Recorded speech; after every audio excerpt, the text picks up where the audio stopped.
Salam uşaqlar, hər vaxtınız xeyir olsun. Necəsiz uşaqlar? Ümidvaram ki, yaxşısınız. Bugün mən sizə K və Q samitlərinin tələffüzü haqqında danışmaq istəyirəm. K və Q samitləri uşaqlar sözlərin əvvəlində, ortasında və axırında gəlməyinə görə fərqli tələffüzlərdə olur. Əvvəlcə K samitinin tələffüzünə baxaq. K samiti sözlərin əvvəlində gələrsə, məsələn, kitab.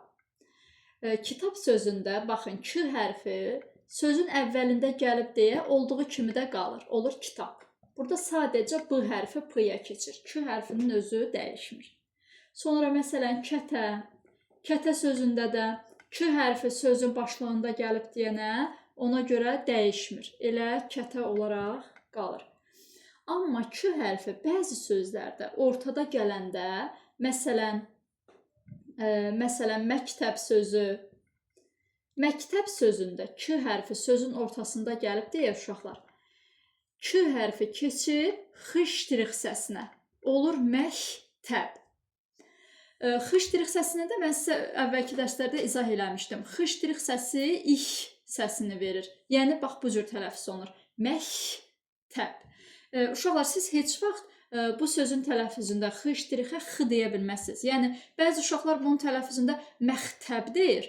Bu tamamilə yanlışdır. Məktəb yox. Görürsünüz, X-nin başında olan xətt onun X səsi olduğunu bildirir. Sonra, məsələn, məktub sözündə də eyni ilə məktəb sözündə olan qaydadır. Yenə də X səsini verir, axırda da məktub, axırda da B. Sözlərin ortasında gələndə X səsini verəcək. Sözlərin sonunda gələndə isə, baxın, məsələn, çiçək, sonra çörək, bu tipli sözlərdə K hərfi sözün sonunda gəlib deyə, sonda çörək. Burada da X səsini verir. Üzr istəyirəm uşaqlar. Burada çiçək sözünün tələffüzünü səhv yazmışam. Çiçək. Bu qaydada tələffüz olunur. Çörəkdə də yenə də sonda X səsini vermiş olur.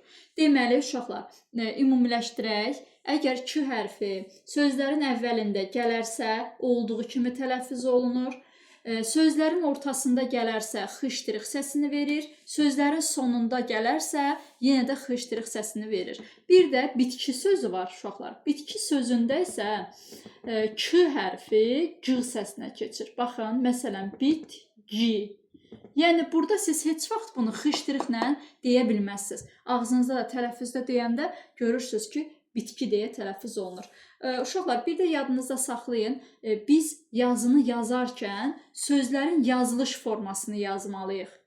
Bunlar sözlərin deyiliş formasıdır.